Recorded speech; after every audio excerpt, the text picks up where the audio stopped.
എവിടാളി എന്റെ ബെൻസ്? ഏത് ബെൻസ്? ഇതല്ലേ 2 കൊല്ലം മുന്നേ വന്നിട്ട് 2 കാലം ആളൊക്കെ വെച്ച പൈസ കിട്ടും, പിന്നെ അക്കൗണ്ടിക്ക് പൈസ വന്നോണ്ടിരിക്കും. ഓരോ ലെവൽ ചെയ്യുമ്പോ ബെൻസ് കിട്ടും.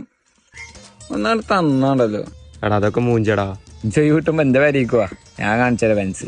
എന്തേ വാപ്പാന്റെ പേര് പറ്റിയോ? എന്തേ? അല്ല ബെൻസ് എന്നൊക്കെ പറയണ്, അവിടെ ആളെ മാത്രമേ ഞാൻ കണ്ടിട്ടുള്ളൂ. അതെ, വരുമ്പോ എന്റെ പേരത്തെ ബെൻസ് ഞാനും കണ്ടിരുന്നു. വരിയോടാ, ബെൻസൊക്കെ വരും. അതിനുള്ള വകുപ്പ് ഇപ്പൊ നമുക്കുണ്ട്. അല്ല, ഇതൊന്നും നോക്കണില്ലേ? ഞാൻ അങ്ങനെ സീറോ പേയ്മെന്റിൽ എന്തെങ്കിലും പരിപാടി ഉണ്ടോന്ന് നോക്കി നടക്കുകയാണ്. നല്ലൊരു പരിപാടി ഉണ്ട്. അതെന്ത്? ഇതന്നെ ഇതിപ്പോ ചെയ്യണ ഈ പരിപാടി ഇല്ലേ, അതന്നെ ഇത് ഞാൻ പറയുമ്പോ പെരിന്തൽമണ്ണ സിസ്കോയിൽ സ്മാർട്ട് ഫോൺ എഞ്ചിനീയറിംഗ് നോക്കിക്കോ. അതാകുമ്പോ 4 മാസത്തെ കോഴ്സാണ്, 100% ജോലി ഉറപ്പാ.